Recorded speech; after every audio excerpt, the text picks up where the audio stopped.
எல்லோருக்கும் வணக்கம்.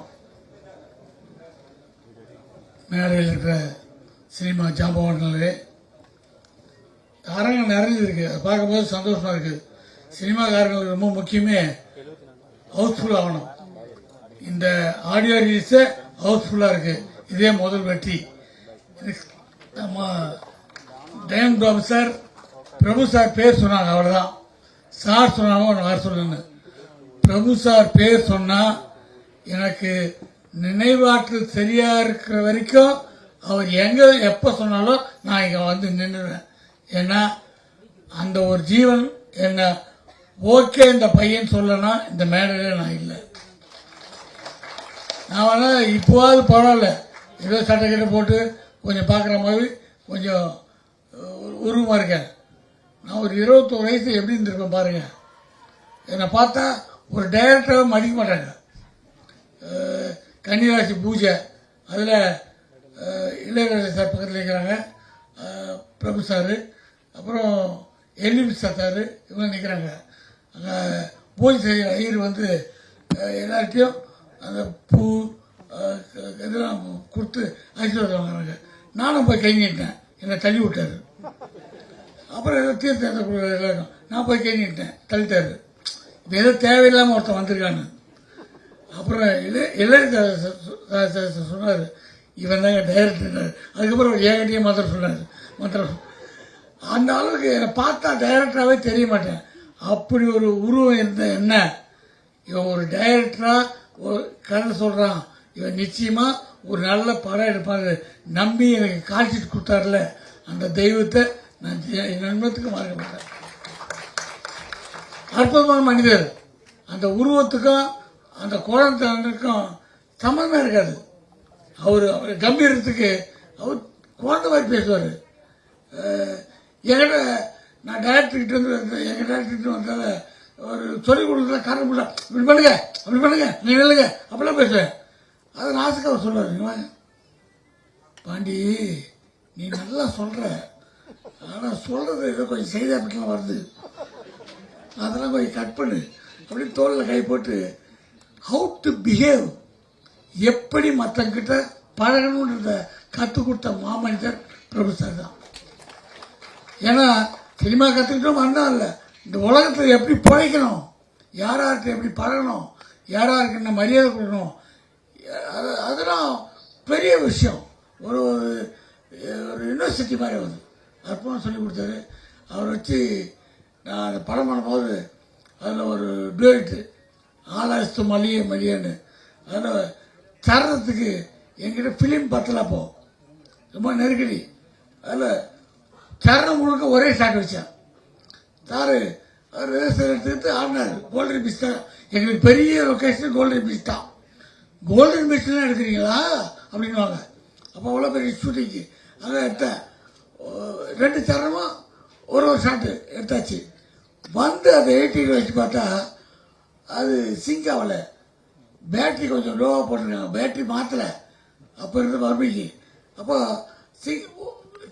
சிங்க்கு பாட்டு முடிஞ்சு போச்சு, டான்ஸ் ஆடி. அதுக்கப்புறம் சவுண்டு கொஞ்சம் இருக்கு. ஐயா பர்சன்ட்டு அதை பார்த்து ஒரு நாளைக்கு அப்புறம் அந்த ஒரு 6 ஃப்ரேமை ஃப்ரீஸ் பண்ணி அடுத்த ஃப்ரேம்லேயே ஒரு 6 ஃப்ரேம் ஃப்ரீஸ் பண்ணி அந்த ஃப்ரீஸை மிக்ஸ் ஒரு டிசால்வ் மாதிரி பண்ணி விட்டோம். அதை இதுலேருந்து அது மாறும்போது ஃப்ரீஸாக வரும். அப்பா அப்படி தப்பிச்சோம். தியேட்டரில் அதை பார்த்த உடனே அந்த ஷாட்டை நாங்கள் தப்பு பண்ணதான் அட்ஜஸ்ட் பண்ணியிருக்காங்க. அந்த ஷாட்டு கிளாப்ஸுங்க சின்ன அது தப்பாக கண்டுபிடிச்சாங்க. விசில் படுறது என்னன்னா போன சரணத்துலேருந்து அடுத்து பழைய மாறும்போது பிரபு சார் காஸ்டியூம் சேஞ்ச் வேற ஷர்ட்டில் வராது, அதுக்கு விசில் படுறது. ரசிகை கூப்பிட்டு ஏன் கை தட்டீங்க, தலைவர் சட்டை மாத்திராருல அந்த டிசைன்ல. அப்படி ஒரு ரசிகர்களை பெற்ற ஒரு சூப்பர் ஹீரோ, ஒரு பண்பாளர். அவர் இன்னைக்கு வரைக்கும் பாண்டி அப்படின்னு போன் எடுத்தோம்னா அந்த உரிமையோட கூப்பிடுற குணம் அதை மறக்க முடியாது. நான் டைரக்ட் பண்ணது பிரபு சார், அவர்கிட்ட கற்றுக்கிறது நிறைய. அதுக்கப்புறம் அவங்க அப்பா கூட நடித்தேன். நடிகர் தளத்தில் தாய்க்கு தளத்தில் நடிக்கிற வாய்ப்பு, இதெல்லாம் எனக்கு சோகங்கள் வரும்போது நினைச்சு பார்த்துருது எவ்வளவு பெரிய லக்கு நமக்கு. யோசிச்சு பாருங்க, நடிகர் திலகம் எனக்கு அப்பா, நாட்டிய பேரொழி பத்மினி அம்மா எனக்கு அம்மா, இவங்களுக்கு நான் புள்ள. இப்படி ஒரு காம்பினேஷன் பிறகுமா? யோசிச்சு பார்த்தா நடக்குமா? இதெல்லாம் நடந்திருக்கு. இந்த மாதிரி அவங்க கூட பழகும் போது என்ன டைமிங், நடிக்கிறதுனா எப்படி நடந்துக்கணும், 7 மணினா 7 மணி காட்சிட்டுல வித் காஸ்டியூம் மேக்கப்போட 7 மணிக்கு செட்டில் இருக்கணும்.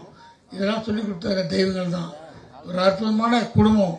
அந்த வீட்டுக்குள்ள நம்ம போய் காஃபி சாப்பிட்டு இருக்கோம், என் பேர் சொல்லி கூப்பிட்டுருக்காங்க. இதெல்லாம் சந்தோஷமான விஷயம். அவங்க கூப்பிட்ட ஆடியோ இருந்துச்சு. டைம் சார் சொன்னாரு, சபு சாரு அப்பா பையனுக்கான ஒரு கதையில ஆக்ட் பண்ணிருக்காரு, அதனால நீங்க பையனோட வரலாறு வரங்க. இதை விட நான் நமக்கு சந்தோஷம். நான் பையனோட மட்டும் வரலங்க, என் பேரனையும் கூப்பிட்டு வந்திருக்கேன். எப்படியோ அந்த சினிமாவுக்கு எங்கெங்கயோ கஷ்டப்பட்டு என்னென்னமோ பட்டு வந்தோம். ஆனா அந்த சினிமா என்னென்ன கொடுக்குது, எங்க கொடுக்குது, தோண்டு விழும்போதெல்லாம் நம்மள கைக்கு கூடுது, எந்தெந்த ஊருக்கு கூட்டு போகுது, எவ்வளவு மனிதர்களை சந்திக்க வைக்குது. நான் ஆஸ்திரேலியா போயிருந்தேன், இந்த மாதிரி இடத்துல சொன்னதான் உண்டு. ஆஸ்திரேலியா போனப்போ அப்போ கையில் இருந்த காசு செலவாகி போச்சு. நான் மெல்போர்ன் போயிட்டு திடீர்னு ஒரு ஆள், சார் இங்கே பிரிஸ்பன் வரீங்களா? ஐயோ எங்கேயா இருக்கு பிரிஸ்பன்? என்கிட்ட டிக்கெட்லாம் இல்லை, நான் சென்னை போனேன்னு. இல்லை சார், நாங்கள் பிரிஸ்பன்லேருந்து உங்களுக்கு டிக்கெட் போட்டு தரோம். இல்லை என் காசு தான் செலவு பண்ணிட்டேன். நான் காசு தரேன் சார். காசுலாம் கொடுத்து என்னை கூப்பிட்டு போனாங்க. எனக்கு பசங்களாம் கூப்பிட்டு போயிட்டு ஒரே கவலை நல்லாதுன்ட்டு. அதுக்கப்புறம் நாளைக்கு சென்னைக்கு வர போகிறேன். இன்னைக்கு அந்த ஸ்ட்ரீட்டில் நின்று ஒரு பேண்ட் வாங்கணுன்ட்டு என் ஒய்ஃப் அங்கே போயிருக்க கடைக்கு நான் சோகமாக நிற்கிறேன். அப்போது ஒரு 4 வயசு குழந்தை, ஒரு பொண்ணு குழந்தை, அவங்க அப்பா கையை பிடிச்சி வருது. நான் டக்குன்னு அந்த குழந்தை பார்த்தது, அப்பா அவர் பாண்டியராஜனே, பாண்டியராஜன் நிற்கிறார், நான் கண்டேன் அப்பா. இல்லை அவர் எங்க இருப்பார், அவர் சென்னையில் இருப்பார். இல்லையே பாண்டு கண்டேன், பாண்டியராஜன் நடிப்பாரு, அவர் தான் அப்பா, இல்லைங்கோ நான் பார்க்கணும். அவரு அந்த குழந்தை சொல்லப்பட்டு நேராக கிட்ட வந்து, பாண்டியராஜன் நீங்களா? ஆமா சார். என்ன செய்தி எல்லாம் வர்றது? இல்லை நான் நாளைக்கு ஊருக்கு போறேன். அந்த குழந்தை அப்படியே குதிக்குது, என்னை தொட்டு பார்க்குது, சட்டை பிடிச்சிருக்குது, சிரிக்குது. அப்போ அவர் சொல்றாரு, இந்த குழந்தை இந்தியா வந்ததில்லை, இலங்கையில் பிறந்ததில்லை, இது நியூசிலாண்டில் பிறந்தது, இது லீவுக்காக ஆஸ்திரேலியா வந்திருக்குது, அதுக்கு சிடிலையும் டிவிலையும் உங்களை பார்த்துருக்கு, உங்களை பிடிக்காதுன்ட்டு. அப்போ அவங்க அப்பா ஒரு யூஸ் அண்ட் த்ரோ கேமரா வாங்கி என்னை அந்த குழந்தை கூட போட்டோ எடுத்துற மாதிரி இருக்குது. அந்த குழந்தை இவருக்கு ஏதாவது அன்பளிப்பு தரணும்ல, அன்பளிப்பா நான் உனக்கு அன்பளிப்பு தரேன்னு அந்த குழந்தைய கட்டி பிடிச்சி கணத்தோட முத்தம் கொடுத்தேன். அது குதிச்சு போகிறதுக்கே மனசு இல்லை, போகும்போதுல எகிரி டாட்டா டாட்டான்னு காமிச்சு போச்சு. யார் பெற்ற குழந்தையோ இந்த சினிமாவும் தமிழும் நம்மளை எல்லா கடந்து கூட்டு போது இதுக்காக அழலாம், கஷ்டப்படலாம், வேதனைப்படலாம், என்ன கஷ்டத்தையும் தாங்கிக்கலாம். சினிமா வாழ்க, சினிமா நம்பியிருக்க நல்ல உள்ளவங்க வாழ்க. நன்றி.